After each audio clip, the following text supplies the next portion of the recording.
Bang! Neeves Knives, I'm Jared, and today we are talking about the new version of the Buckhorn. This is the Carbon Buckhorn designed by Ken Onion. This is by Reich or Katuo Knives. And we're going to pull up a couple other knives here in a minute. They do a really good job. I have a ton of their models and a lot of really good ones. Now, I do want to talk about something about this knife here in a moment that I think we need to address. But first off, this one, S35VN with titanium frame lock, and it has, you know, the brass bolster and stuff like that.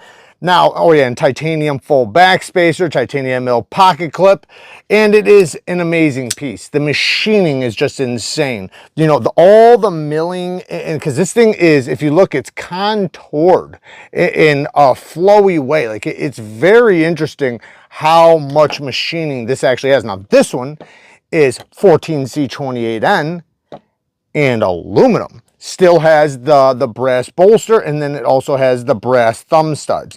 I believe they are brass. You know, they could be anodized, I guess, but I'm pretty sure they're brass. Aluminum back spacer, and then a steel pocket clip. Now, everything is pretty much the same, except for it is a little bit thicker, just a little bit wider. This one's definitely slimmer, 100%. And this one is a liner lock, while this one is a frame lock. So that is a pretty decent difference, but all in all, there's a lot of similarities. I might even say that this one's even more comfortable, being that it's a little bit wider in the hand. This one's a little narrow right here, but, you know, still really awesome. I love the premium version, but this one, man, this one's even more comfortable. And I love this narrow sheep's foot blade. I don't even know what to call this blade shape. I want to call it a sheep's foot or like a modified sheep's foot. I love it though. It makes this tip almost like a little claw where you can like claw down into something and do a utility cut, you know, put it in a seam or cut something. And then it doesn't have a ton of belly, so you're gonna be able to slice really good. You can cut down on a flat surface. I think it's a very functional blade shape. Then they did a phenomenal job with the sharpen tool and plunge grind on both models, by the way. Good job there. The plunge grind's plenty, it has a plenty distance away from the edge bevel. The action on these is incredible. Both versions, I mean, this is just, it's one thing you notice right away when you open it. The flipper tab's a very minimal flipper tab, very small, but my goodness, does it work well. It has a nice sound too.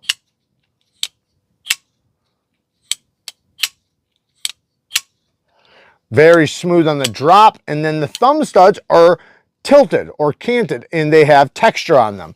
They work extremely well. You can easily reverse flick or thumb flick off of the studs. But even the flipper tab is very, I don't know, I'm not gonna say it's very comfortable, but it just has such a great leverage point. Like it's like you're so much higher than the center of the pivot, so it makes it to where you have a really good pop. And that goes for both of them. Both of them are really good. Now, the machining on this, again, insane. They did incredible machining. The weight feels about the same, but this does have a steel liner lock, by the way. Now, I do have some nitpicks and negatives I want to go over. So there's a couple things. One thing is the liner lock access is not great. This is very slim right here. This one's almost even worse. This one's a frame lock. I don't know, they're about the same, I guess, but it's very slim right here. So you have a very narrow little, you know, spot that you got to hit with your finger. This one is the same way. You kind of got to wedge it in there and push the liner over. It'd been way better if it just had either more lock bar cut out right here or maybe made it exposed. I'm not sure. I always would just rather have it cut out right here, but it is what it is. So not a horrible thing, but definitely something that I nitpick about. Now the next thing, probably the most significant thing, the price. I do think that this is overpriced. I want to grant them a higher price than what I would say aluminum and 14C should be because of all the machining. The brass is, you know, it's not a cheap material. And, you know, if it's real brass, which I believe it is, it looks really good. And this machining is just off the charts. But $150 for 14C and aluminum They didn't even give you a titanium clip. This is a steel clip. Why not at least just give me titanium for that price, right? And then I'm not sure what type of coating this is. I'm guessing it's like a PVD.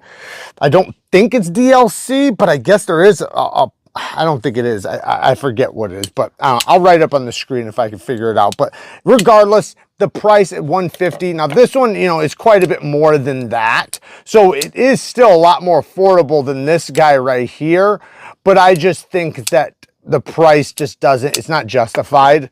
Granted, higher price, yes. I would say, what do I think this thing's worth? So a typical knife with just plain aluminum handles and 14C typically goes for about $65 to $75, even up to $80 maybe. Now with all this machining, let's add 40 bucks, right? Let's just add 40 bucks, even though I don't think it'd be that much. So that would be like $105, $110, you know, and in that range, I'm okay with it, you know, 100, 110, but 150 just, it feels a little too high for what you, just because of the materials. I understand the machining and hopefully, you know, the blade steel is done well, which I'm sure it is. 14C is a relatively easy steel for companies to do. The action is redonkulous, and I do like the knife a lot. There's something very satisfying about it, very eye appealing. I like Ken Onion. I think he did a really good job on the design. You know, even aside from my little nitpick, you know, with the lock bar access, but yeah. Anyways, I think the price could be a lot better. Maybe, you know, maybe they'll think about that. I don't know. This is another one that I recently got from Kituo. And I like this thing a lot, man. This thing is just, I think it has a good look to it. I like the pivot with all the dots. I love that they put the lock bar cutout on the inside. This is actually a ceramic ball clip that works great. Look at all that spring. This is a great clip. Typically, I'm not a big fan of these, but this one works great. Phenomenal action. And this blade shape, it's like a glass blasted finish. Beautiful finish. And then the blade shape is just super functional. Like the knife a lot. Then another one, these are just my newest ones. I could pull out probably a dozen knives, maybe not a dozen, but I can pull out quite a few. Some that I haven't even shown for a while, so maybe I will add them in a video pretty soon. But this is another one from them that I really like. I think this is a good looking knife. I love the grip on this, the ergos. It's supposed to be like a, you know, like paying homage to like a snub nose revolver, you know, and you can see it. It looks like it, and I like that. Granted, this blade shape isn't the best for EDC.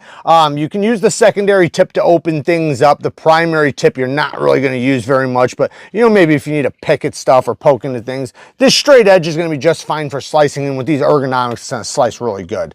But it definitely has a very eye-appealing look to it. I think the one thing that would have improved it is, and I know maybe it wouldn't look as cool, especially considering a snub nose revolver, but if the tip dropped down somehow, I think that would massively improve this knife's, you know, just the use in general. But it does have a reversible clip, which the other ones do not. I can't remember if some of their other models did or not, but anyways, I am digging what Kituo Reich is doing. There's another model right now that they have on their site. It's not available right now, that I'm hoping that they send when it comes out, because I love it. I think this thing is super attractive. I can't wait to try it. It's such an awesome looking knife. But there you guys go. Work hard, stay tough. Till next time, peace.